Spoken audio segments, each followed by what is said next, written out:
Student, इस video में हम सेगमेंटेशन के बारे में पढ़ेंगे।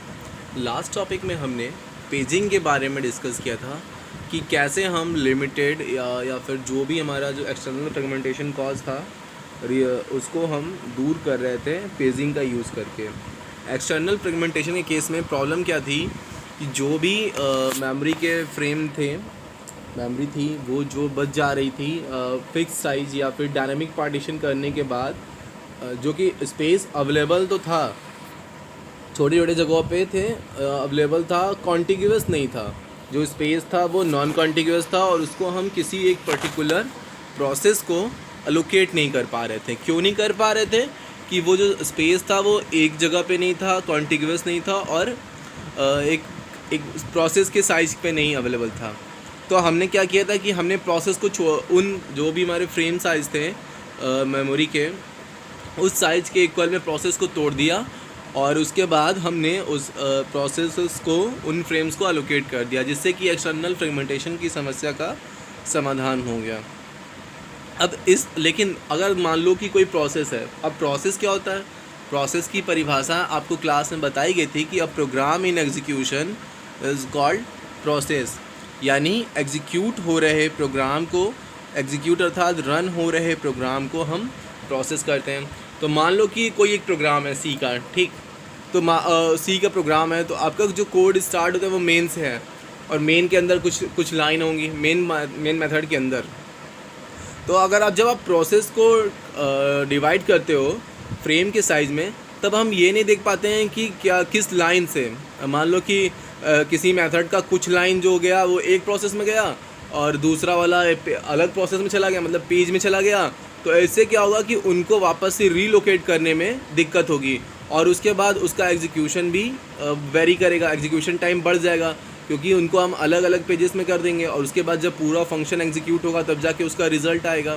तो ये जो आपका समस्या था पेजिंग में, ये यूज़र व्यू को रिस्पॉन्सिव नहीं था, मतलब कि यूज़र व्यू से मतलब नहीं रखता है। इसमें क्या था कि प्रोसेस का पूरा लेना देना किससे है? सीपीयू से है और सीपीयू का यूज़र से कोई इंटरेक्शन होता नहीं है। तो उस केस में क्या था कि ये यूज़र के व्यू को प्रिजर्व नहीं करता है। कौन नहीं करता है? पेजिंग। लेकिन इसी समस्या का समाधान सेगमेंटेशन में होता है। सेगमेंटेशन में हम क्या करते हैं कि प्रोसेस को पेजेस में तो बांटते नहीं हैं, हम सेगमेंट्स में बांटते हैं। सेगमेंट्स मतलब कि मान लो कि एक फंक्शन को हमने डाल दिया, मेन फंक्शन को रख दिया एक सेगमेंट में, लाइब्रेरी फंक्शन के पूरे प्रोग्राम को एक सेक्शन में, या फिर मान लो कि आप कोई एक कैलकुलेटर बना रहे हो तो उसमें प्लस माइनस मल्टीप्लिकेशन डिवीज़न या मॉडुलस, ये सभी ऑपरेशन को परफॉर्म करना है। तो आपने हर इंडिविजुअल ऑपरेशन को एक सेगमेंट में डाल दिया ताकि वो पूरा ऑपरेशन एक सेगमेंट में परफॉर्म हो जाए, ठीक है? तो सेगमेंटेशन के बारे में आपको बताता हूँ कि सेगमेंटेशन की आवश्यकता क्यों हुई। आशा करते हैं कि आपको समझ में आया हो। तो सेगमेंटेशन यह एक मेमोरी मैनेजमेंट स्कीम है जिसमें मेमोरी को डिफरेंट साइज के सेगमेंट्स में विभाजित किया है। सेगमेंट मतलब टुकड़ों में, ठीक है? पता ना कि सेगमेंट्स है, इसका एक ये सेगमेंट है, ये एक सेगमेंट, मतलब तो हम एक किसी बड़ी मेमोरी को छोटे छोटे मेमोरी सेगमेंट्स में डिवाइड करते हैं। तो एक प्रोसेस को अब देखो, तो जब आप मेमोरी को सेगमेंट में डिवाइड करोगे तो प्रोसेस को भी करना पड़ेगा उसी सेगमेंट के हिसाब से। तो एक प्रोसेस को सेगमेंट में डिवाइड किया जाता है, किसमें? सेगमेंटेशन में। तथा प्रोसेस के सभी सेगमेंट की साइज सेम हो यह आवश्यक नहीं है। अब ये भी ज़रूरी नहीं, जैसे कि आप पेजिंग के केस में क्या था कि हमने जो फ्रेम साइज़ डिसाइड की थी उसी के साइज़ की हमने प्रोसेस को पेजेस बनाए थे, प्रोसेस के पेजेस बनाए थे। लेकिन सेगमेंटेशन के केस में ज़रूरी नहीं है कि हमारे जो सारे प्रोसेस के फ्रेम सेगमेंट्स हो किसी एक प्रोसेस के या फिर मेमोरी स्पेस के वो इक्वल हो, ये ज़रूरी नहीं है। वो सब अलग अलग हो सकते हैं, उनको हम फिक्स साइज़ में बांटते नहीं हैं। फिर ये सबसे इम्पोर्टेंट बात है कि सेगमेंटेशन प्रोसेस के यूज़र व्यू को प्रदान करता है, मतलब यूज़र का व्यू प्रदान करता है, जो कि उसमें नहीं था। उसमें सिस्टम के व्यू को, ऑपरेटिंग सिस्टम के व्यू को प्रिजर्व करता था। इस प्रक्रिया में मेमोरी को वेरिएबल साइज़ में डिवाइड करते हैं तथा हर पार्ट किसी एक प्रोसेस या प्रोसेस के पार्ट को अलोकेट कर सकते हैं। मतलब कि अगर मान लो ज़रूरी नहीं कि आप प्रोसेसेस को पेजेस में डिवाइड ही कर रहे हो, किसी एक पूरे के पूरे प्रोसेस को भी आप एक सेगमेंट को डिवाइड कर सकते, अलोकेट कर सकते हो मेमोरी के, या फिर प्रोसेस के कुछ हिस्से को भी आप अलोकेट कर सकते हो मेमोरी के कुछ हिस्से या सेगमेंट्स को। प्रत्येक सेगमेंट की डिटेल्स को एक टेबल में स्टोर करते हैं। अब सेगमेंट्स अपने मेमोरी या फिर प्रोसेस को सेगमेंट में तोड़ा है तो उनका डिटेलिंग भी तो रखनी पड़ेगी, ये सेगमेंट नंबर इस लोकेशन पे है। तो प्रत्येक सेगमेंट की डिटेल्स को एक टेबल में स्टोर करते हैं जिसे सेगमेंट टेबल कहते हैं। सेगमेंट टेबल सेगमेंट्स के बारे में मुख्यतः दो इन्फॉर्मेशन रखते हैं या कंटेन करते हैं। अब सेगमेंट टेबल है तो उसमें कोई जानकारी होगी, इसीलिए तो टेबल बनाया गया है। तो अब टेबल में क्या क्या जानकारी होती है? टेबल में दो प्रकार की इन्फॉर्मेशन होती है, एक होता है बेस और दूसरा होता है लिमिट। बेस क्या होता है? यह किसी सेगमेंट का बेस एड्रेस होता है। बेस एड्रेस अर्थात मतलब कहाँ से वो सेगमेंट की स्टार्टिंग हो रही है, ठीक है, कहाँ से सेगमेंट्स की स्टार्टिंग हो रही है। कि मान लो आपका ये पूरा मेमोरी स्पेस है, ओके, ये हमारा 0 से 512, ओके, ये हमारा 1024, तो ये 1 ये 2। तो जो दूसरा वाला सेगमेंट है इसका जो बेस है वो क्या है? वो 512, यहाँ से स्टार्टिंग है तो ये 512 और इसकी लिमिट कितनी होगी? 512। लिमिट मतलब लेंथ, कितना हम उसमें रख सकते हैं, अभी आपको बताता हूँ मैं। तो बेस क्या हुआ? यह किसी सेगमेंट का बेस एड्रेस होता है। लिमिट क्या होता है? यह सेगमेंट की लेंथ को बताता है कि सेगमेंट का लेंथ, लंबाई कितनी है, ओके। Then segmentation. अब सेगमेंटेशन की जनरल डेफिनेशन देखिए क्या होता है। सेगमेंटेशन एक ऐसी प्रक्रिया है जिसमें किसी प्रोसेस को सेगमेंट्स में डिवाइड करते हैं। प्रत्येक सेगमेंट एक ही प्रकार के फंक्शंस जैसे मेन फंक्शन को कंटेन करते हैं या फिर लाइब्रेरी फंक्शन को कंटेन करते हैं। तो मतलब एक ही प्रकार का उसमें पूरा कुछ होगा, ये नहीं कि अलग अलग व्यूज़ उसके हों, ओके। तो उसको कंटेन करता है।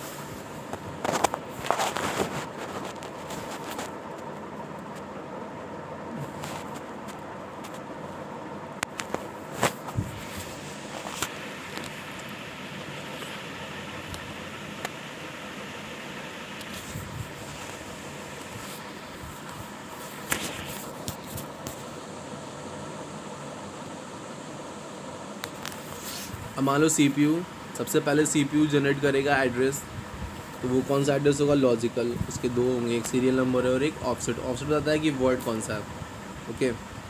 और तो इस लॉजिकल एड्रेस जनरेट किया, इसके दो पार्ट्स हैं, सीरियल सेगमेंट नंबर और ऑफसेट। सेगमेंट, ये सेगमेंट नंबर है। सेगमेंट को टेबल बनाएंगे जिसमें हम सारे डिटेल रखेंगे सेगमेंट की। तो कौन सा सेगमेंट है? 1 नंबर का, ठीक। ये सेगमेंट टेबल है सेगमेंट्स के बारे में। उसके बाद एक कंडीशन चेक करते हैं कि जो हमारी ऑफसेट है, जो ये वर्ड, ऑफसेट क्या होता है? ये भी वर्ड की साइज होती है कि कौन से वर्ड से कितनी इसकी साइज है। तो क्या वो लिमिट, जैसे हम कि मान लो ऑफसेट आपका है कि 512 और आपका, लेकिन जो लिमिट है इसकी, मतलब मैक्सिमम कितना रख सकते हैं इसमें, वो 400 ही है, तो इसमें तो नहीं जा पाएगा। तो ये क्या हो जाएगा? ये इनवैलिड एड्रेस हो जाएगा, ओके। तो अगर इसकी साइज़ से छोटा है ऑफसेट तभी हम उसमें दे पाएंगे, नहीं तो नहीं। और यहाँ पे हमारा जो सेगमेंटेशन टेबल था, इसमें सेगमेंट टेबल, इसके दो वैल्यूज़ थी, एक बेस था और एक लिमिट था। तो ये जो सीरियल नंबर है ये बेस से कनेक्ट होता है। उसके बाद ऑफसेट, तो उसमें हम ऐड करते हैं, क्या ऐड करते हैं? यहाँ से बेस को लेके और लिमिट में। इसके बाद ये सेगमेंट को डिनोट करता है कि जो भी सेगमेंट आप जिसको रेफ़र कर रहे हो इस मेमोरी लोकेशन को, प्रोसेस का सेगमेंट, प्रोसेस का ये मेमोरी है हमारी पूरी, ठीक है। तो और मेमोरी का जो सबसे पहला भाग होता है वो ऑपरेटिंग सिस्टम के लिए होता है, ये आपको ऑलरेडी बताया जा चुका है। ये फिज़िकल एड्रेस स्पेस यानी कि हमारी मेमोरी का एग्जैक्ट लोकेशन है फिज़िकल में। और यहाँ पे हमने डाला है बेस सेगमेंट नंबर 2 में। यहाँ पे नंबर क्या था? 2, तो यहाँ हमारा सेगमेंट नंबर क्या हो गया? 2। उसकी लिमिट यहाँ से बेस उठा के ऐड कर दिया गया, ठीक। तो ये आपको एक चित्र इसको याद रखना होगा, मैं आपको PDF भेज दूंगा, उसमें ये डायग्राम आपको बनाना पड़ेगा सेगमेंटेशन को परिभाषित करने के लिए। और इसके बाद कुछ एडवांटेजेस भी हैं सेगमेंटेशन के पेजिंग के ऊपर। पहला एडवांटेज क्या है कि इसमें कोई इंटरनल फ्रेगमेंटेशन नहीं होता है। पेजिंग के केस में इंटरनल फ्रेगमेंटेशन हो सकता है। उसके बाद इसमें लेस ओवरहेड है पेजिंग के अपेक्षा, क्योंकि पेजिंग को जो है रन टाइम में ऑपरेटिंग सिस्टम द्वारा किया जाता है तो ओवरहेड बढ़ेगा। और सेगमेंट टेबल की जो साइज़ होती है वो पेजिंग टेबल की अपेक्षा छोटी होती है या फिर कम होती है, तो उसके लिए स्टोरेज के लिए भी हमें कम स्पेस की आवश्यकता पड़ती है। इसके डिसएडवांटेजेस क्या हैं कि इसमें एक्सटर्नल फ्रेगमेंटेशन हो सकता है या एक कॉस्टली मेमोरी मैनेजमेंट एल्गोरिदम है। तो ये था सेगमेंटेशन का एक ब्रीफ डिस्क्रिप्शन, जितना कि आपके एग्ज़ाम के पॉइंट ऑफ व्यू से इम्पॉर्टेंट है। नेक्स्ट वीडियो में हम